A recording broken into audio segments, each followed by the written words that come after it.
Halo, selamat bertemu kembali. Pada kesempatan kali ini, kita akan mempelajari tentang differential evolution. Jadi differential evolution ini diperkenalkan pada tahun 1995, ya, sekitar tahun itu, oleh Stone dan Price. Metode ini awalnya dipakai untuk memecahkan permasalahan kontinu. Differential evolution ini merupakan metode yang didasarkan pada populasi, ya, maka disebut dengan population based metaheuristic. Ide dasar dari differential evolution adalah memanfaatkan selisih atau perbedaan individu di dalam populasi untuk mendapatkan solusi baru.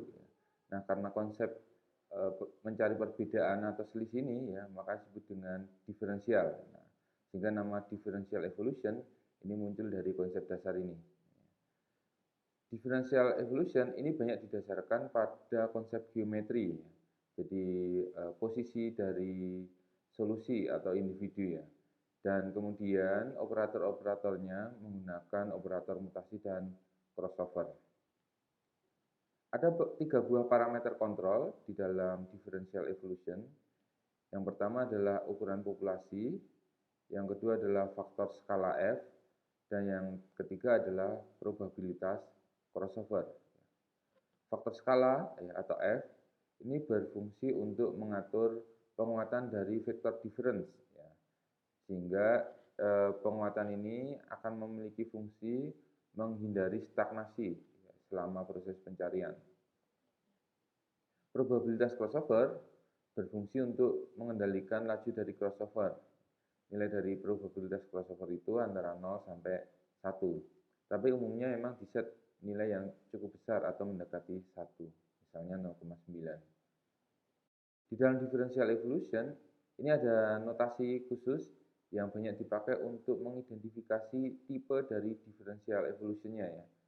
Dan di sini kita bisa lihat dinyatakan dengan DE/A/B/C, di mana A ini menyatakan vektor basis yang akan dimutasi. Jadi ada istilahnya vektor basis. Sementara B ini menyatakan berapa banyak, ya, jumlah dari selisih vektor yang akan dipakai untuk menambahkan vektor basis. Dan C ini menyatakan skema dari crossover-nya. Ada 2 tipe vektor basis yang banyak dipakai, yaitu adalah random, ya. Jika vektor yang akan dimutasi dipilih secara acak, berarti kita menggunakan vektor basis secara random. Kemudian yang kedua adalah base, ya. Base ini dipakai jika vektor yang akan dimutasi ini dipilih dari vektor yang terbaik, ya. Jadi dari individu yang terbaik. Contohnya misalnya ini notasinya adalah DE/random/1/uniform. Sehingga maksudnya di sini adalah bahwa metode differential evolution tersebut dia akan memilih vektor basisnya secara acak, ya, karena di sini random. Kemudian dia akan menggunakan satu buah vektor difference, ya, untuk mencari solusi yang baru. Dan crossover-nya ini akan menggunakan uniform crossover.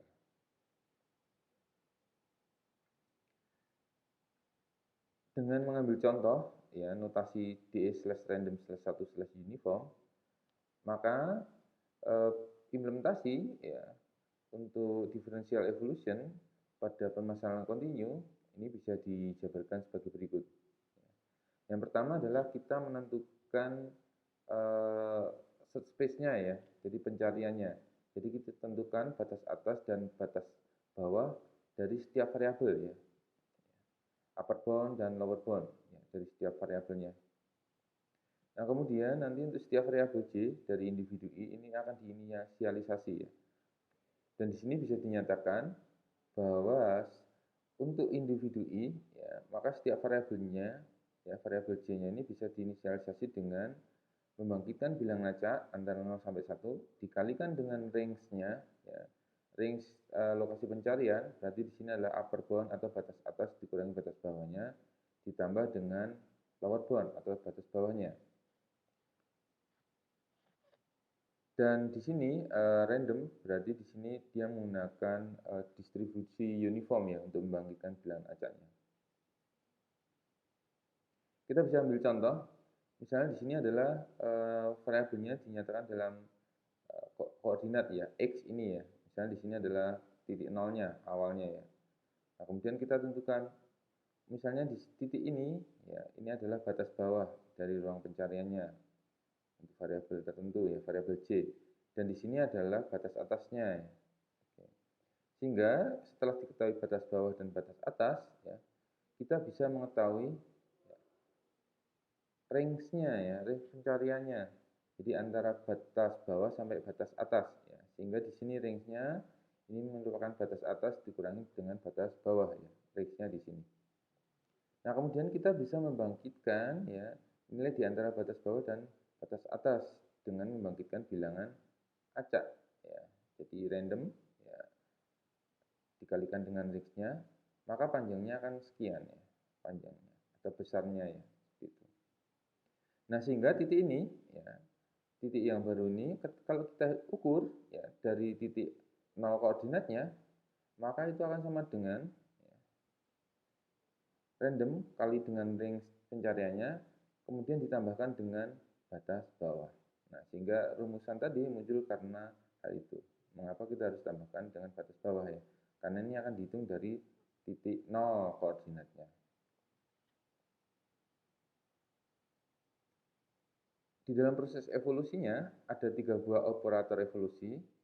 Yang pertama adalah mutasi, yang kedua adalah crossover, dan yang ketiga adalah seleksi.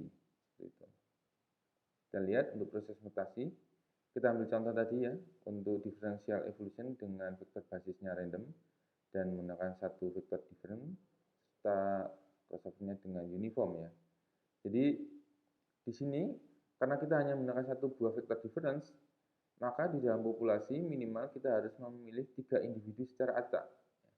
Ini kita bisa simpulkan dengan misalnya XR1, XR2, dan XR3. Jadi kita pilih secara acak. Dan R1, R2, dan R3 ini adalah individu yang berbeda di dalam populasi. Individu XR1 dan XR2 itu nantinya akan dipakai untuk mencari vektor difference. Jadi karena hanya menggunakan satu vektor difference, kita cukup memilih 2 individu ya untuk mencari satu vektor difference. Sedangkan nanti untuk yang XR3 ini akan dipakai sebagai vektor basis. Ya. Karena ini dipilih secara acak ya, XR3 ini kita pilih secara acak ya. Gitu. Dari 3 individu tadi ya, 3 individu dipilih secara acak. Oke. Kita pilih salah satunya sebagai vektor basis. Nah, kalau misalnya kita tidak menggunakan vektor basis secara acak, maka R3 ini akan dipilih dengan cara lain ya, misalnya dengan vektor terbaik. Berarti di sini nanti XR3 ini akan dipilih dari individu terbaik yang ada di dalam populasi. Tetapi dalam contoh kita ini kita pilih secara acak. Nah, ketiga individu ini dia akan membuat sebuah vektor yang baru yang kita sebut dengan V misalnya, melalui proses yang sering disebut dengan differential mutation.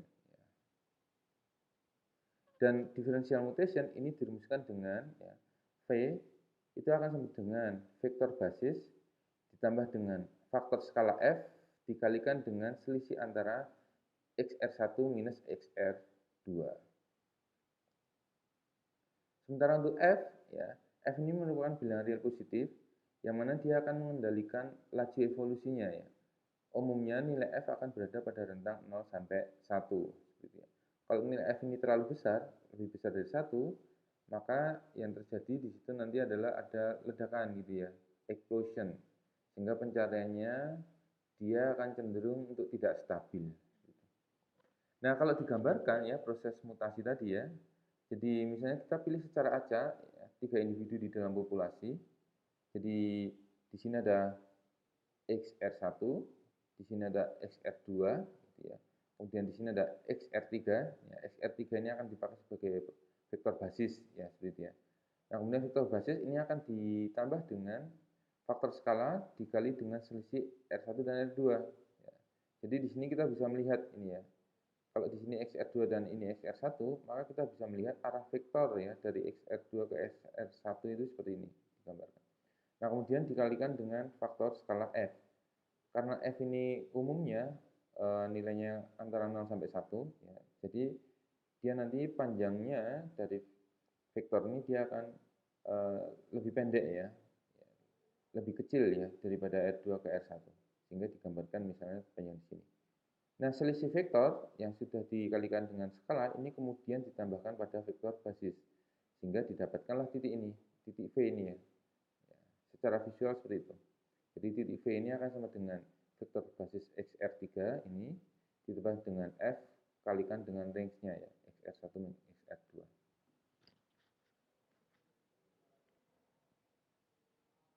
Untuk proses crossover, maka vektor yang baru itu akan dihasilkan dari penyilangan dua buah vektor yang lain.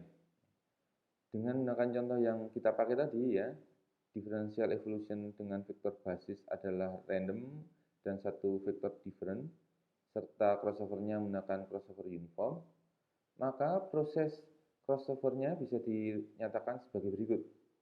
Jadi, nilai U, ini adalah hasil dari crossover, itu akan sama dengan VT atau nilai hasil mutasi jika dia memenuhi probabilitas crossover. Dalam hal ini, random itu kurang dari probabilitas crossover. Atau nilai J itu akan sama dengan nilai J random. Ya. Jika tidak memenuhi ini, maka nilai U itu akan diambilkan dari nilai induknya. Jadi di sini yang di crossoverkan adalah induk dengan nilai hasil mutasinya tadi ya, seperti itu. Nah, kita bisa lihat di sini ya, di mana CR ini adalah probabilitas crossover dan J random ya, sebuah nilai integer ya, random integer yang dipakai untuk memastikan minimal ada satu variabel J yang dia akan berbeda dari induknya, seperti itu ya.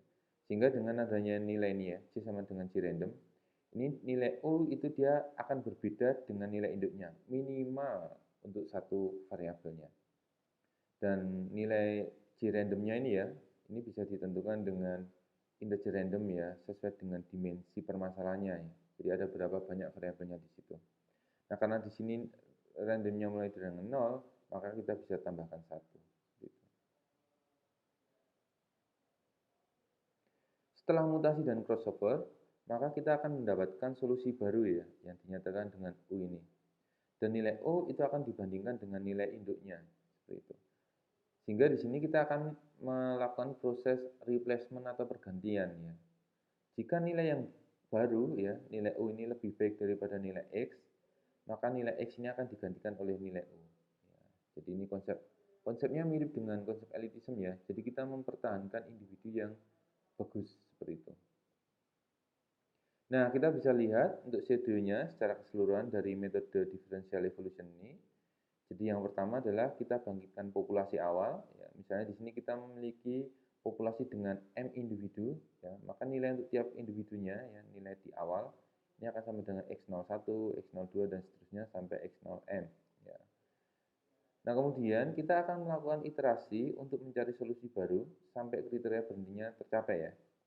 Jadi untuk setiap I sama dengan 1 sampai N, berarti di sini adalah kita akan melakukan untuk tiap individunya ya di dalam populasi.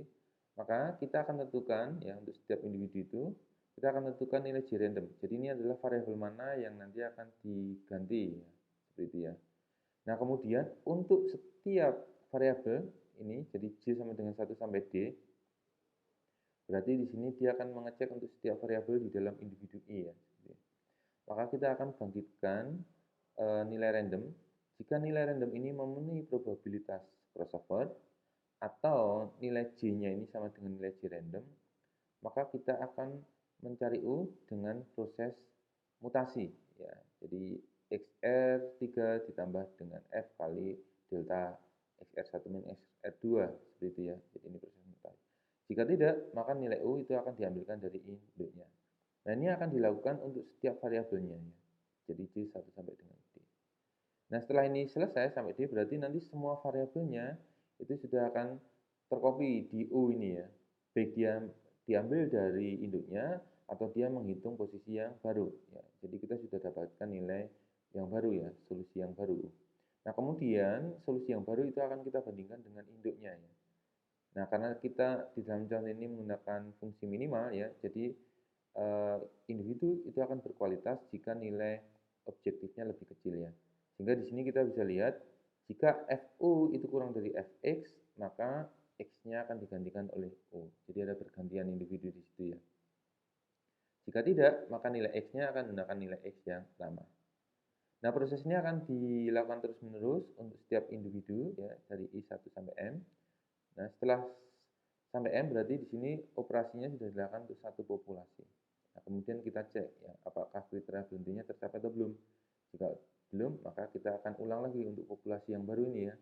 Ya, proses pencarian solusi barunya kita ulang lagi. Begitu seterusnya sampai kriteria berhentinya tercapai. Sehingga nanti ketika kriteria berhenti tercapai, maka akan didapatkan populasi terakhir ya, P. Dan outputnya itu akan merupakan individu terbaik di dalam populasi ini. Jadi ini individu terbaik ini berarti adalah solusi terbaik yang bisa didapatkan di dalam proses pencarian. Baik, demikian tadi konsep dasar dari differential evolution. Terima kasih.